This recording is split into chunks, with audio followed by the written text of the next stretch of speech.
Well, hi out there again, everybody. Marvelous Mark here talking to you about Monday Night Raw. The Slammy Awards were tonight, December 17th, 2012. From the original home of ECW, Philadelphia, Pennsylvania. And the first match we get is Rey Mysterio against Damien Sandow. The first mistake of the night was Damien Sandow got no entrance, which I call bullshit on. So, that only had you knowing that Rey was going to go over in this match. But why the hell is he going over on Damien Sandow? I mean, really? I mean, this is just bad all around. I mean, Rey, and I'm as big of a fan as Rey Mysterio as the next guy. Don't get me wrong here, but at this point in Rey's career, I mean, he's too beat up. He should be putting guys over, not going over on guys, especially like Sandow, who quite honestly is one of the only real characters in WWE I even give a fuck about. If you've seen some of my more recent videos, this was terrible. Next. Alright, so the first award I was giving out tonight was for the Tell Me I Didn't Just See That award. And okay. And with that, Booker T is out there to announce the award. But first, we get an appearance, and my first mark-out moment of the night was for the Boogeyman. That's right. I'm the Boogeyman, and I'm coming to get ya. That was, oh my god, that was awesome. I did not expect that one bit. And then they come back from the commercial after he took his worms, and that was great. Who should show up there right before Booker T reads off who won? That's right, the Maddox, Brad Maddox. He just comes up there all nonchalant like he thinks he won. Then he reads Kofi Kingston's name, and it's like, oh. But you know what? Fuck it. Brad Maddox was on there tonight, and the only guy who does have the Maddox. You damn right. So the second match was our Random Divas match for the night. Caitlyn against Eve for a non-title match. Caitlyn won clean over the Divas champion Eve. Well, I guess that's gonna be okay, considering is Caitlyn now the de facto #1 top babyface diva with AJ's defection to the other side? Not that I really give a shit, but I guess. Okay, so kind of another random ass match. Kofi Kingston against Tensai. Oh, Lord. Well, you knew Kofi was going to go over on this, but that doesn't make it any more better. Except for the fact that Wade Barrett came out there after the match and nailed Kofi with the bullhammer elbow. But this is something about Wade Barrett. It's like, you know, when he came back off his injury, didn't he say he was going to go for the World Heavyweight Championship? I know that Schlegdaddy alluded to it in his TLC review last night, and I agree with him on this. It's like, what the hell is he doing fucking around with the IC title? It's like, that goes against everything that he was going after, you know? It's like, it's dumb. It's like, it's just another example of WWE not knowing what to do with a certain person. It's like, it's terrible. Bad. Okay, then the 5-time former WWE Tag Team Champions of the World, the New Age Outlaws. They awarded the Slammy for Comeback of the Year. It came down to DX themselves. They were only there for one night, all the way. and Jericho and Brock Lesnar and Jerry the King Lawler, you kind of knew that Lawler was going to win this. I mean, he basically came back from the dead. I mean that's a literal statement. So it was kind of a weak acceptance by Jerry, but it was well deserved. So then we get Vicky out there getting the hell boot out of her like she always does. And I think the ironic thing is that she's out there to read the nominations for Kiss of the Year. And there's a common theme to this because old AJ Lee is prominently featured in this category. Number one is with her and Daniel Bryan, her and Kane, her and CM Punk, and the superhero himself, John Cena. Well, guess who won? It was John Cena. And then Ziggler comes out there and he's basically trying to keep the peace between Vicky and AJ, and so I think we might have a nominee for next year's Kiss of the Year because she just jumped up into Ziggler's arms and gave him a major lip lock. Hey AJ, if you're doing that, hey, how about giving the Marvelous one a try, huh? Yeah, I might be a little older than you, but hey. Alright, and speaking of bad and terrible, that would describe this match between Great Khali along with Natalya against David Otunga. This match only lasted a couple minutes. This is random as fuck. Khali won, and Otunga gets buried even further. Oh, joy. So then we come up to Superstar of the Year. Normally you would think this would be like later on towards the end of the show because it's kind of one of the bigger awards, if you will, but I'll tell you what, there were a lot of people that were pissed off about this, and I damn sure was one of them. I mean, because let's see, your four nominees were Sheamus, Big Show, Punk, and Cena. Why in the blue hell did Cena win this award? CM Punk has been champion for 393 fucking days. What the hell has John Cena done to deserve Superstar of the Year? This is just another way to placate John Cena's ego. And I don't give a shit. I don't give a shit if this is supposed to be entertainment or what the fuck it is, but CM Punk fucking deserved this award.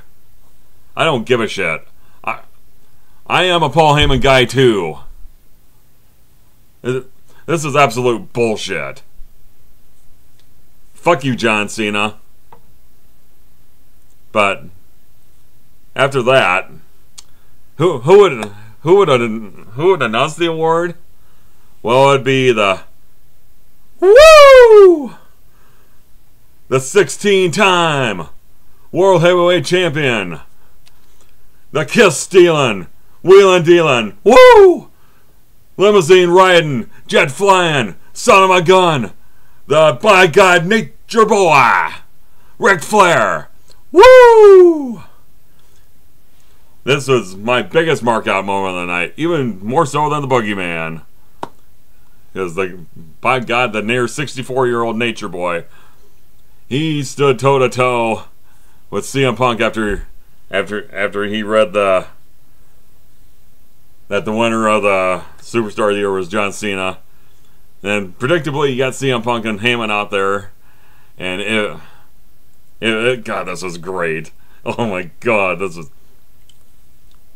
Punk comes limping out there, and it's like, this was just a great segment. I thought it was funny that Flair talked about his 4 ex-wives before CM Punk had a chance to mention it to him, but anyway, Flair ends up calling him down to the ring, and Punk limps on down there, and And then he got into it for a little bit, and Flair got a crutch broke over his back, but then Punk went to hit him again, and Flair ain't the dirtiest player in the game for nothing, folks. He always has been, always will be. Nailed a poke in the eye, and then put Heyman into the figure 4 leg lock, and then they come back from commercial, and then you got the Shield coming out there. It's like, oh, come on down, boys. And then Team Hell No comes out there, and then finally you see Ryback, and they finally fought off the Shield, and it was a nice feel-good moment for the Nature Boy, and it was by far my favorite segment of the show. Then they had the backstage segment with Team Hell No and Flair, and this is funny as hell.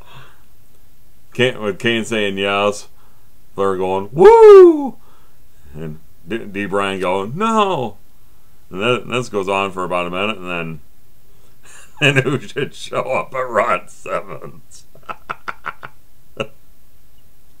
Oh god, this never gets old.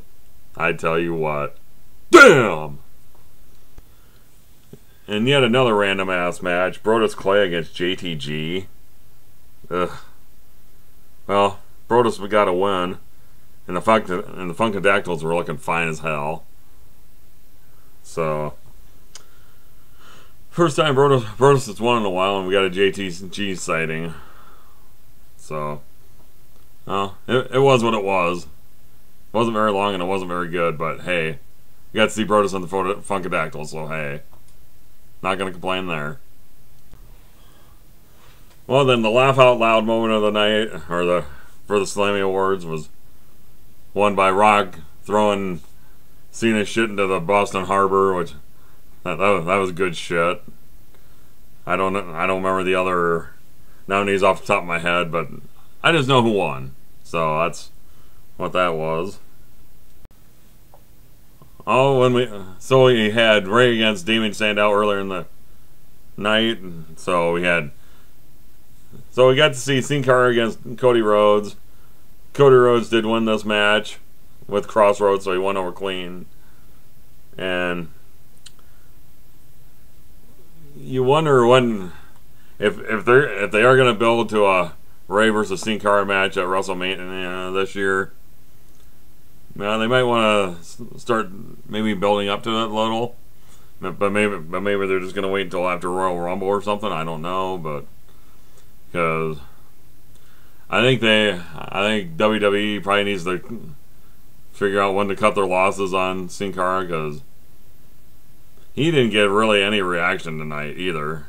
Even when he was out there in the opening segment with Ray, and it's just like, Triple H, I think you struck out on this one, pal.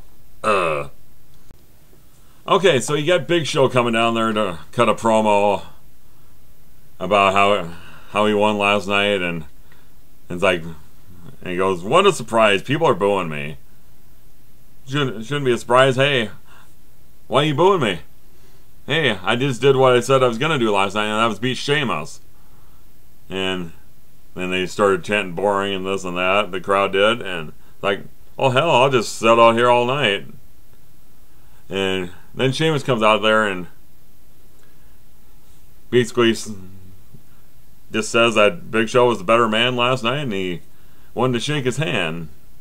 And he does that, and then Big Show came up with some snide comment, and so eventually Sheamus would just end up going medieval on Big Show with that huge ass chair that Cheryl had last night, and he's laying in the ring, and then finally you see Dolph Ziggler coming down the ring to look like for all the world, he's going to cash in Money in the Bank. But who should stop him? Oh, that's right.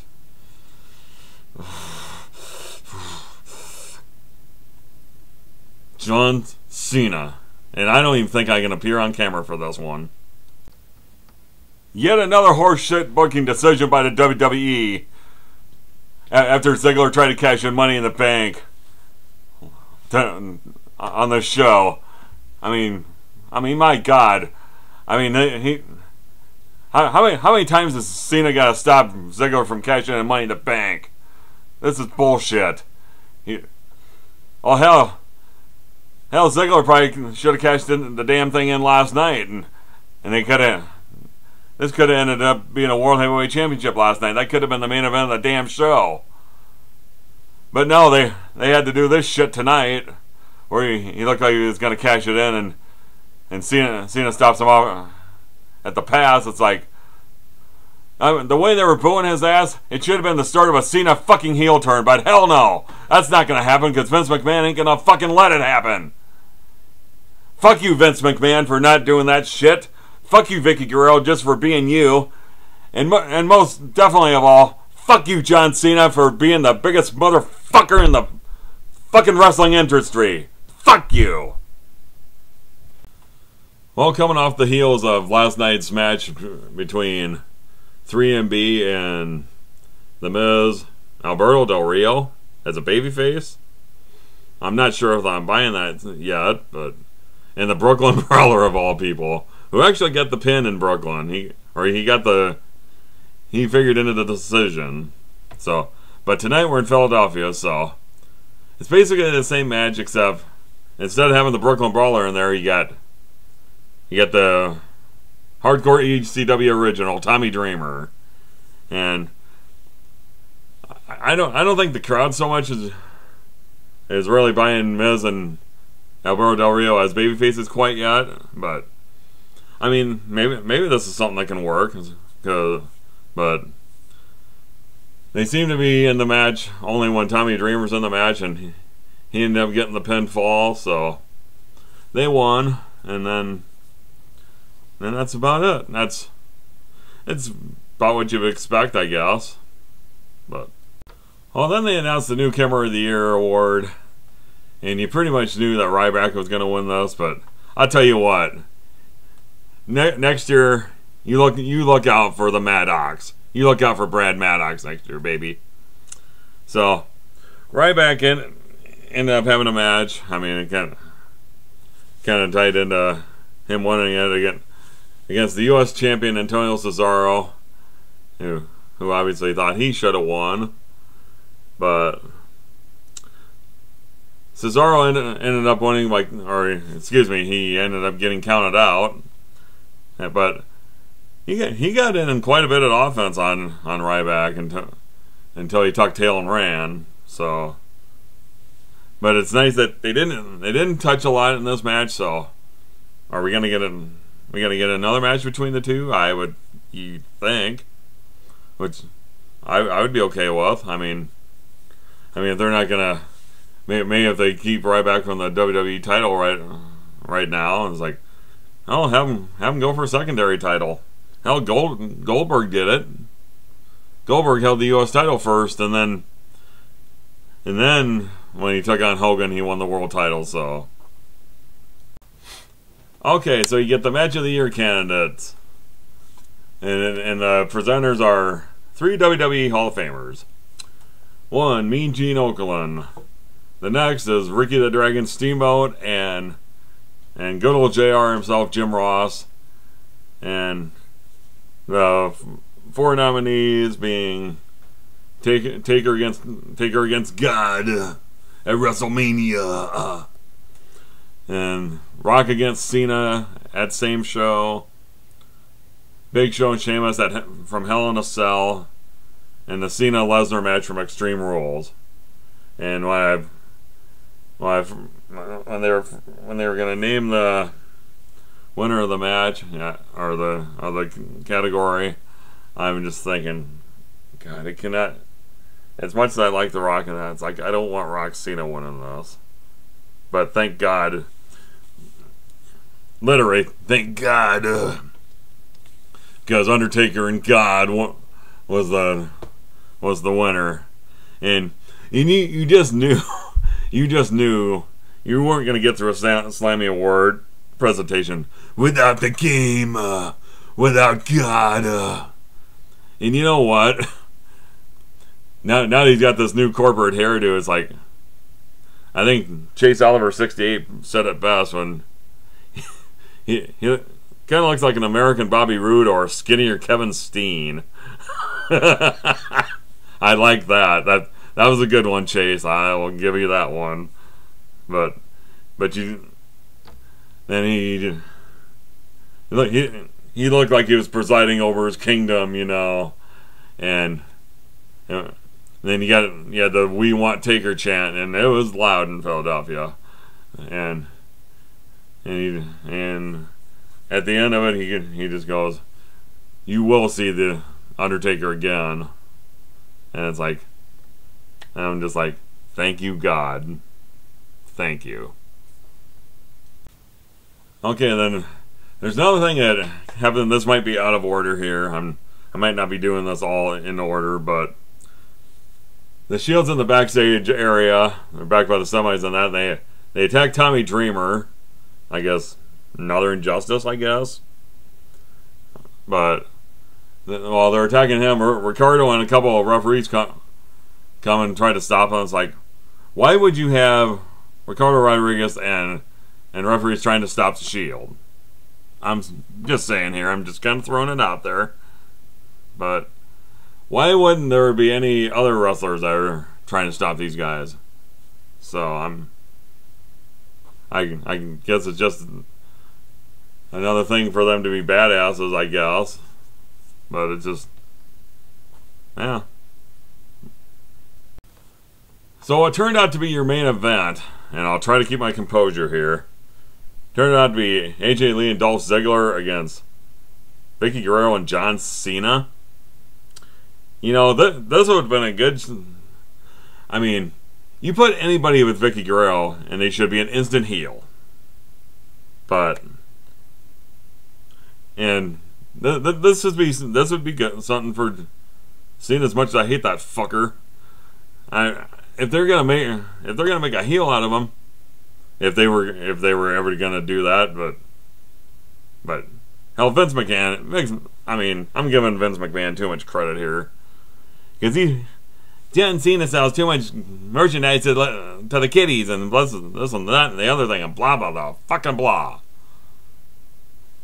But actually, what it ended up is being a singles match anyway, because AJ and Vicky took their leave, and then afterwards we got